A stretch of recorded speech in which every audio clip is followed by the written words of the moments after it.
I mill my own flour, which means that there's a couple little tips and tricks that I use. If you're thinking about using fresh milled flour, my biggest tip is to autolyze, which means you're going to allow the germ and the bran that's inside of the wheat that you've just milled to be able to soak up the water. So after I have my sourdough starter, I add my fresh milled flour in my water and I mix it up and I just let it sit for about 15 to 30 minutes.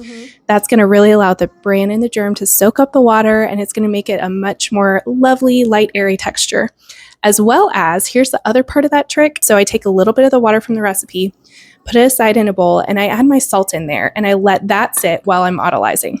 The reason for that is it really breaks down the salt granules so that when you mix it in, you're not going to have any texture from the salt as well, making the texture a little bit more favorable for fresh milled flour. The other tip that I have is using a bread sling. So if you've never used one before, this is a great improvement on parchment paper, just because parchment paper is a one-time use thing.